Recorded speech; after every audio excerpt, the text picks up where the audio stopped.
The problems of Zoom. Hold on, here we go, here we go, here we go. Decline. Hello, hello, hello. This is L Army. Welcome to Hippie in the City. I'm joined today by Bailey Noble. Bailey is a Libra who is a fellow actress, healer, and sustainability lover. Bailey is in 8 films and counting. You can watch her in True Blood, The Last Tycoon, Lucifer, The Resident, The Rookie, Criminal Minds, Timeless. Is there anything she can't do? Nope. On top of all that, Bailey has started her own natural deodorant line, made with essential oils, all natural ingredients, in biodegradable push-up tubes. It's like a spa day for your underarms. And it doesn't hurt the environment. I'm so proud of my dear friend. You can find her deodorant in more than 20 stores worldwide or online at baileydeodorant.com. That's BAILIDEODORANT.com. Please love Bailey Noble.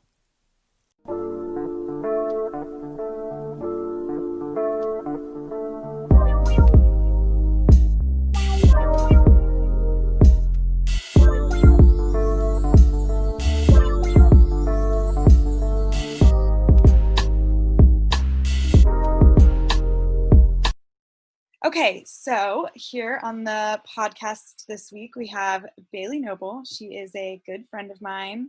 She is a fantastic actress and the new founder and owner of Bailey Deodorant. So she's going to tell us all about her wonderful story. Okay. So tell me where you're from and how you got into acting.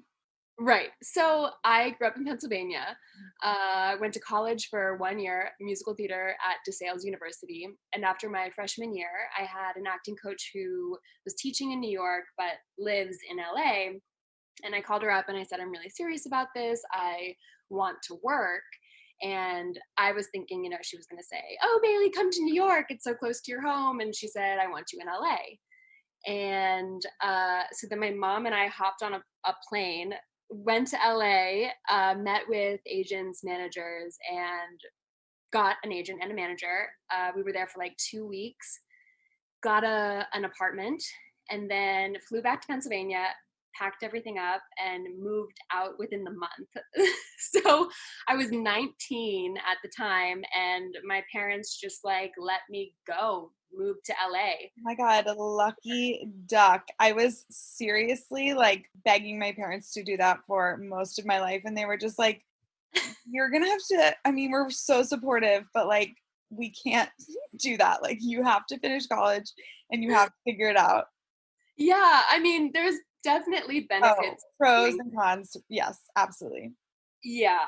So that was kind of the beginning for me. And I started auditioning. Did your mom stay with you in LA for a while? She stayed. She just came to help you get an agent. Oh, okay, cool. And then she came out when I officially moved, and stayed for a couple weeks so I could get my footing. But yeah, then I just got myself into classes because that's how you sort of start to form you gotta meet people. A community. Yes. Yeah. Where did you take class? I first started taking classes. Oh my gosh. Well, I took anywhere and everywhere. But first, did you go to the Young Actor Space? No. Patrick Day? Okay, so I'm thinking of somebody else then. But I started there, and it's a great young actor studio, and they also have adult classes. So I started there right off the bat, which was improv and scene study, and that was a great little community at first. And I worked at Margie Haber studio. And yes, I did Margie Haber. Yeah. Yes. Did you ever work with Eden Bernardi? I did not work with Eden. Oh, she was one of the teachers there, and she had moved on from the studio and was doing her own courses outside of the studio, but she just passed away a couple years ago. So I was studying with her for the longest time ever, and when that happens, you're like, what? This is my teacher of humanity. What? Am I gonna go on? Yeah. Oh, that's so sad. I know. So yeah, I've just taken everywhere. Here, I'm still here 10 or more years later. Just gave my age away. I mean, oh, right. Oh, I know. It's like classic. No. Like, Yeah. I just got here. I'm brand new. Oh, right? I'm I not was married. 17. Yeah. I don't know if you had this, but I certainly had this where when I first got there and to LA and was studying and meeting people and creating a life for myself, I had this expectation that things were just going to keep moving in a kind of not quick fashion, but just I had booked a few little things and they were all kind of stringing together. And then you kind of realize like 8 years later, like this is my life. Like I will be doing this forever. Like I don't know if you have that Oh, yeah. not misconception, but like did you have that like weird view of it that you were just gonna like get Yeah. somewhere by 24 and then like your life would look different? Oh, totally. I think that we create these ideas and we project what we want our future to be, which is, I think, essential. Like, Mhm. had I not had the dream of coming out here and becoming an actress, then it never would have happened. Like, because I believed so wholeheartedly that this was it. Like, I was going to make it. This is going to happen. But the dream like shifts and morphs into what it is ultimately going to be, regardless of what you think it's going to be. Well, and the notion of like making it is kind of a funny thing anyway. And I think it's a young person's sort of destination when you kind of realize no matter what career you're in, no matter what your hopes and dreams are, there is no making it like to what you think of because you're a goal oriented person. So by the time you've set one goal and accomplished it, you're on to the next one. Right. So it's a journey. It's not a destination. Right. And I think there's a misconception with acting as well that like you were saying, you get one thing and then the next thing, but this industry is a roller coaster and there's no telling when your next job is coming, when your next audition is coming. So it's like you get very good at just kind of like doing the yo-yo, like bouncing up and down, like whatever. And that's part of the reason why now in my later years of acting, I started my own company because as much as I love acting and I'll continue to do it forever, I wanted something that was everyday, tangible, that I could control and create. The efforts that I put in, I could see the fruits of my labor on a daily basis. Whereas acting is like almost like a tumultuous, but not tumultuous, but like that fiery relationship where you're Yeah. like impassioned the one day and then the next day you're just like crumbling. Text me back. Yeah. Yeah. No, that's exactly why I started the podcast. I mean, and why I knew that we had to connect because I saw that we were on this similar trajectory where you do need something consistent that you're in control of, really ties together other passions that you have because being an actor, if you're doing it full time and you're going to be doing it for the rest of your life like you are and like I am, you're a passionate person.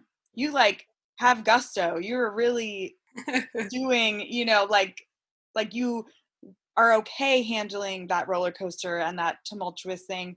So taking that drive and using it in like a systematic daily way is something that for me is so healthy and has been such a joy to do because then you don't like live and die by your Exactly. acting work.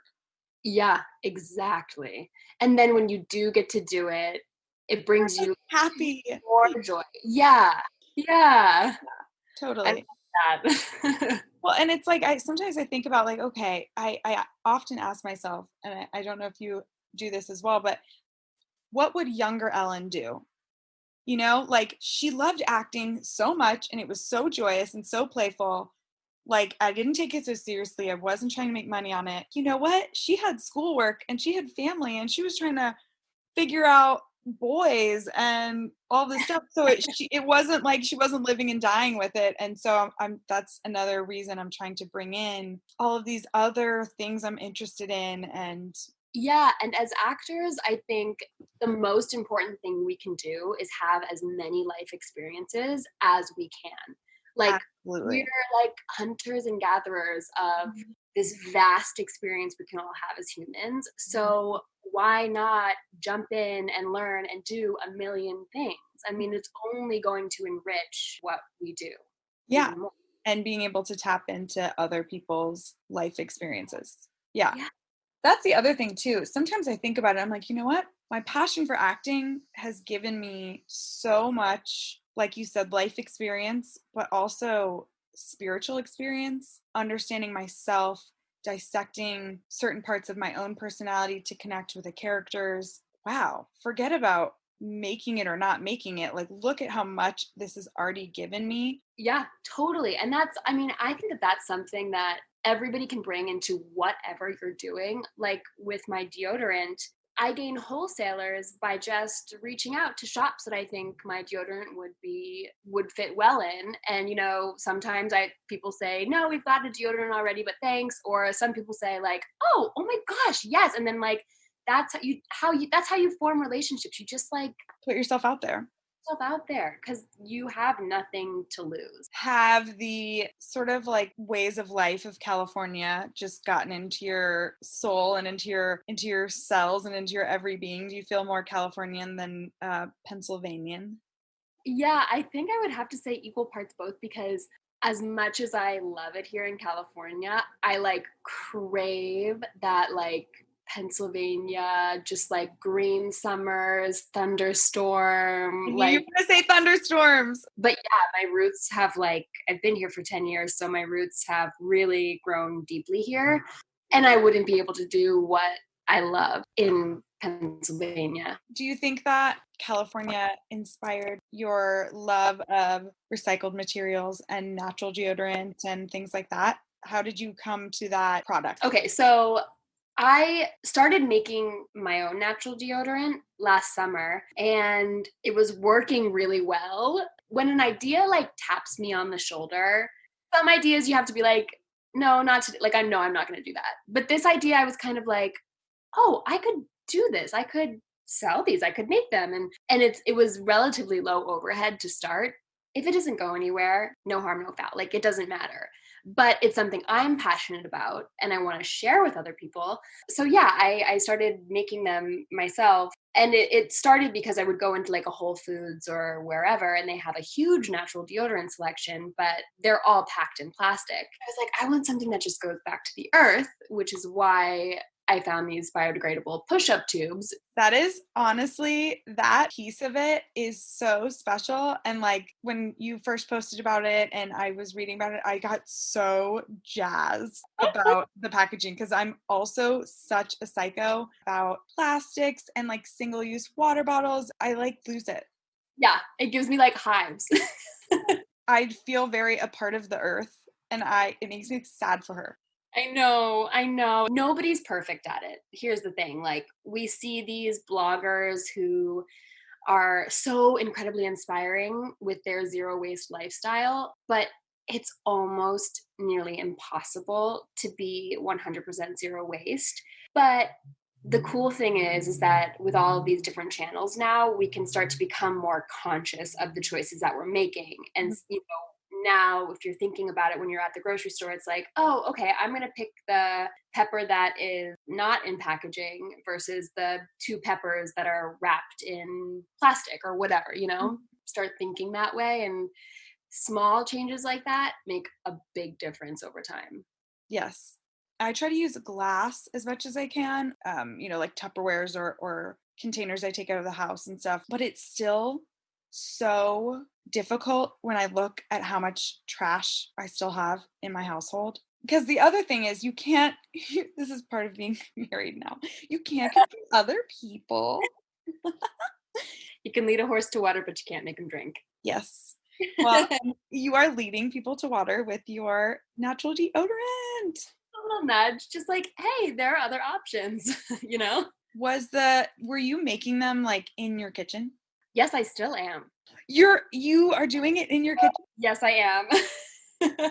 I went through a long journey of talking to a lot of different manufacturers. And what I found throughout that process was that my product is a small batch product. They could potentially make my product in, bigger batches. I decided I didn't want that because that kind of takes away from the feeling that I want behind the brand as well. And, as I expand, I'll rent out industrial kitchens. I'll hire people who are passionate about it as well and who want to work with me. And so I'm kind of taking it at that speed. Right now it's manageable, but eventually I would love to see it, grow into something bigger. But yeah, with a lot of the manufacturing is a totally different ballgame, and you have way less control over your source materials and stuff like that. So, I mean, for me personally, I want to know exactly where my ingredients are coming from, how they're handled, how they're getting there.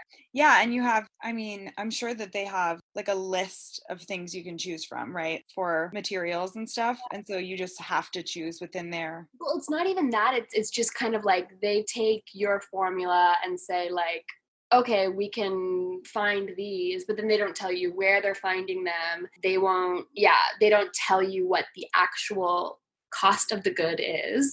So they're upcharging you, which is to be expected. But my formula is so simple and down to earth that it's kind of like, I don't need that just yet. I got it. Yeah. And also, something I've been really learning about in terms of growing a business and watching my husband grow a business and all this stuff is like, there's sort of two trains of thought. You can either grow it organically and slowly and over time with intention, or you can try to grow super fast, get as much money as you can. That never resonates with me. I can't believe that you're doing it yourself. That's amazing. Thank you. Yeah, it's kind of fun. I love the small batch idea because personally I love to find like smaller, businesses that make like handmade soaps or whatever. And then, it's easy when a wholesale order comes through. It's like, okay, I've got to bang out this many. I can do them. It's not that difficult to manage. And like full circle, coming back to what we were talking about earlier, it gives me purpose and something to do that I'm passionate about every single day. Right. All of a sudden you give it to a manufacturer and you're like, this is not why I started this. Like you're just like sitting around like, what are the ingredients that you use in your deodorant? So I use coconut oil, shea butter, magnesium hydroxide is the big odor blocking ingredient, and that's a naturally occurring element in our earth. And what else? Jojoba oil. I use essential oils to scent it. I also have an unscented one for people who don't like scents. Arrowroot starch. And what else? Probiotic. That's another ingredient that helps balance your underarm microbiome because you've got like a whole craziness happening under there. And it takes a while too because we're so used to like covering up our natural body odors with scents and chemicals. It can contain up to 3,000 different unnamed chemicals that cosmetic companies are not required to list. Okay, so I'm making this podcast on anchor.fm because A, it's free. B, it lets you edit everything in the app on the website. So if I'm on the go, I can literally pull up the app, move around segments, listen to how the order sounds, add music. I can even add different pictures for each episode. And then when I'm done, oh my gosh, it uploads to Spotify, Apple, Google, 5 or 6 others, all for me. So I don't have to do it. It's literally amazing. Download the app or go to anchor.fm to start your podcast now because we need more podcasts out there. We need more storytellers. Oh, and another cool thing is that you can get paid from sponsorships, and it helps me so that I can be able to go out there and find amazing guests to connect and talk to that you guys can listen to. So download the app or go to anchor.fm right now. I forget what I was talking about now. Ingredients and fragrance. Oh, and you have the underarm microbiome one. Yeah. Oh, yeah. Underarm. That is. Oh my gosh. Say that before any of your auditions to get your enunciation? Underarm microbiome. Yeah. So we're like dousing our bodies in these chemicals. Mhm. So when you go off of a deodorant that is packed with aluminum and fragrance and parabens and all those things, your body kind of goes through withdrawal and it needs to like balance. So when I first switched to natural deodorant, I smelled way worse than I did before, but it's because my body was like, wait, what are we supposed to do now? Mm, And finally, my body got rid of those toxins and now it's great. that's amazing. Yeah. Oh, this education is going to be so good for people. Well, because they probably stopped using it.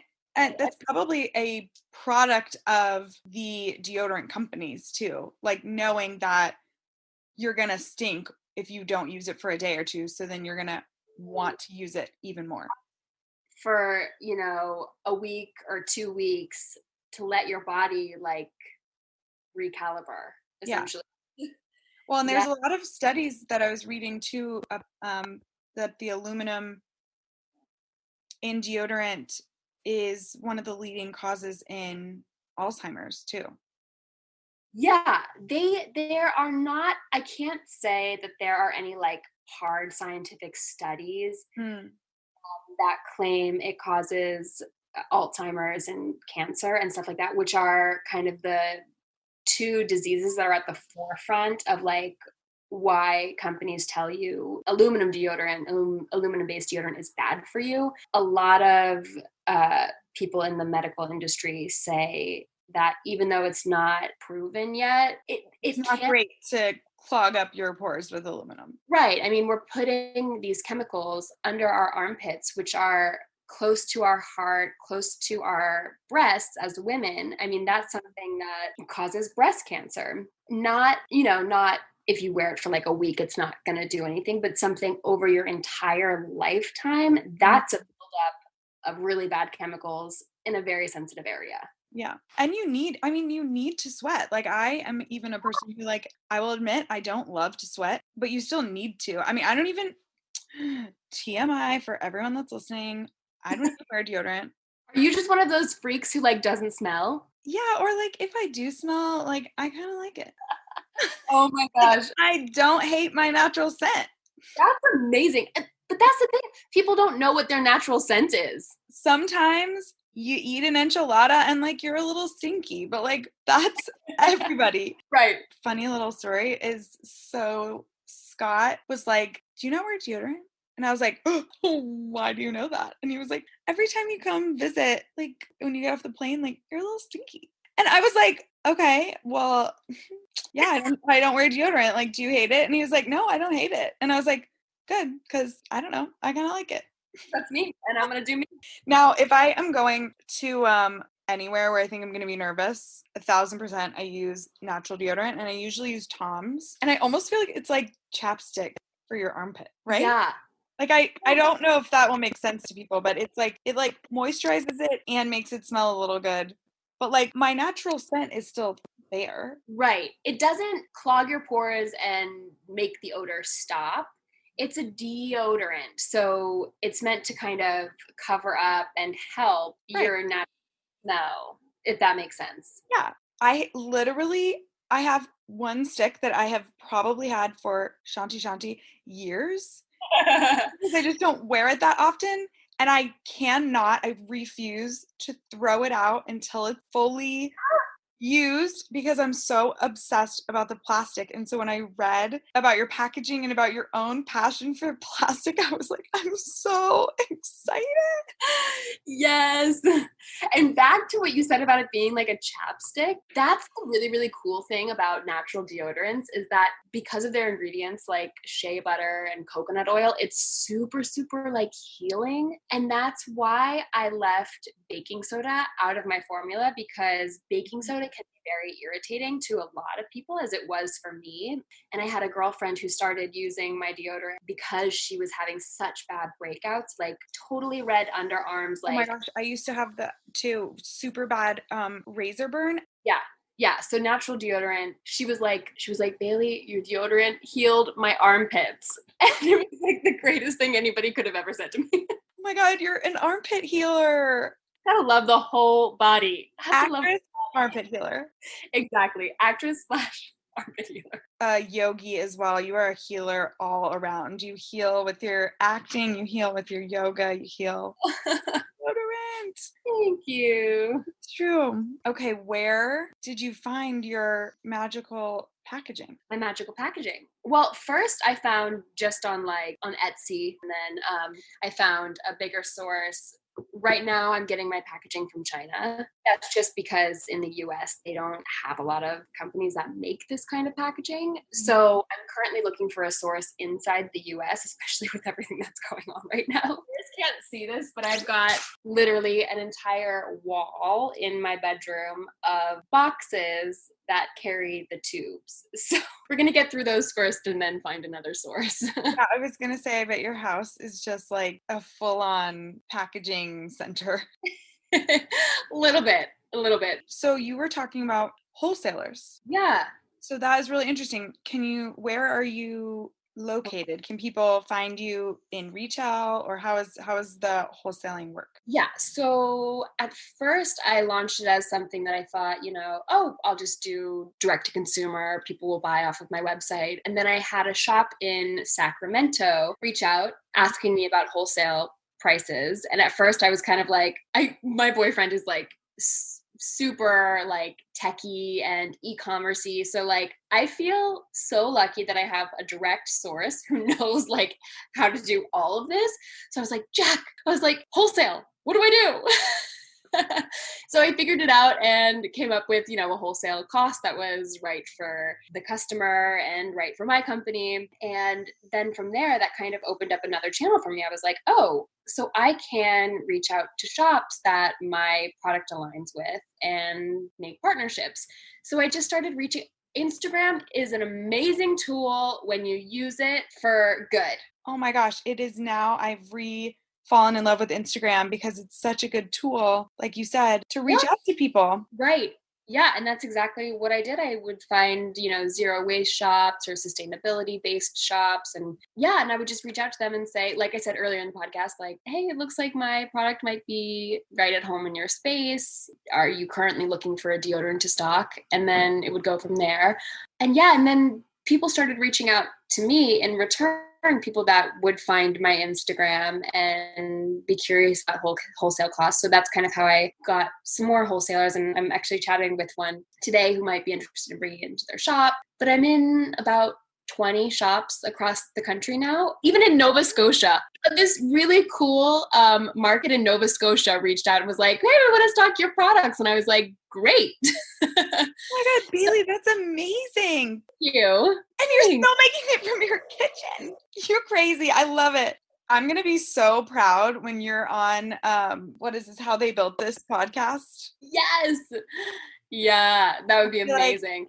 We would never make anything if we thought we had to do it by the books. If we thought like, I'm going to make a cosmetic product now and I have to go to a manufacturer, I have to do this, and that. And like, there are certain things that you want to do to protect yourself as a company that you want to make sure that you're doing it in a safe way, that there's cleanliness behind it and all that stuff. But you can just do it. You can just start. And maybe it was just the way that I was raised with, my parents are very like go-getter, just, throw yourself out into the world and do it, do whatever you want to do. And if I didn't have that mentality, I might have never started acting. I might not have moved across the country. I wouldn't have started this. You just have to do it. And it sounds kind of like daunting. People ask like, what? You started a deodorant company? How did you just do that? And I just did it because I don't have a fear of failing. Right. And it's sort of like, at the very least, you use it, your friends use it, like you enjoy the process of making it. So you can't fail because you're already just enjoying what you're doing. That's how good companies are built, because you just have love behind it. Totally. That's like the number one takeaway. You have to love what you do. You have to have that intention behind it. Some people that I talk to really will be like, I loved it. And I really started it because I loved it. And then it became something that it wasn't. And I felt then like trapped by it a little bit, or like, oh gosh, like the wheels are already moving, I have to keep going with it. And the funny thing I found is like that mentality too is sort of silly to me, because you started it. At any point you're not loving it, people can feel that you're not taking care of yourself at that point. And also there's no shame in saying like, let's bring it back down to zero, find something else, pivot. Yeah, I think we're maybe one of the first generations that maybe like almost every 10 years we find, or less than that, maybe every 5 years or 2 years, we like reincarnate and we become something different, because we're constantly learning and we have the internet at our fingertips, so we can, find out about whatever we want to find out about. And yeah, I think that sticking to one thing for your whole life is kind of old news now. Like, Old news. and whenever I start something new, I always kind of have the mindset of like, if I don't do this, by the time I die and I haven't tried like a million different things in my life, I will be unsatisfied. Yes. Preach, girl. Preach. I think people try to fight it like, oh, I have to do this thing and I have to be this person, and we have to like let the world take us where it wants to take us. And especially now, like with everything that's going on with quarantine and the COVID, as awful as it is, I think we will emerge from this stronger, more empathetic. People are going to discover things about themselves that they didn't even know existed, because we're being forced to sit still for a minute. And when you get still enough with yourself is when you really start to go inward and discover more about yourself. And that can only be beneficial to the world around us. When we are kinder to ourselves, the whole world is better for it. And your own perspective on the world is better. So you just start seeing better things, start seeing more of it. And then it inspires you to do that again, It's just like a wonderful cycle. Yeah, we got off topic there. Okay, though, that's what this is all about. Are we really talking about deodorant? Or are we talking about love? Destiny, spirituality, it's all woven into everything. So most of the stores that you're in are shops, or are they're like boutiques? They're mostly boutiques. They also have online stores as well. Recently you did a partnership with Madewell? It wasn't a partnership. It was a pop-up. So I kind of full circle to like what we were talking about before, just kind of walked into Madewell because I knew that they did pop-ups occasionally with local makers. And I walked into the shop and I said, hey, I know you guys do this. I have this company. I showed them my Instagram and I said, who can I talk to about this? And the woman working there said, actually, me, I'm the event planner for this Madewell. And she was like, great, I'll send your stuff over to headquarters and we'll see if, they approve. But she was like, I think they will. She emailed me like a couple hours later. She was like, great, when do you want to do it? When do you want to come in and pop up? So I spent a couple hours at their store selling to customers. And it was so cool being in that space. Honestly, that brand is amazing. And the way they're turning to sustainability right now is so cool. I want to know where you came up with the name. So obviously your name's Bailey, but it's not spelled like your name. Right. Oh, I'm glad that you asked this. So the name Bailey in Mandarin, it's pronounced Bailey, and there's, two little asterisks above the A and the I. And my first love, best friend, passed away almost 4 years ago now, 3.5 years ago. And he was studying Mandarin in China at the time, and we were together at the time, and he emailed me and said, oh my gosh, I know what your Chinese name is. And he said, it's Bai Li. And he told me it means pure beautiful. So when I was coming up with my deodorants, that name kind of hit me over the head a little bit. And so you pronounce it Bailey, so it's kind of a play on that because I took the asterisks away, but that's the meaning and feeling behind it, because all my ingredients are pure. And I I think that's beautiful.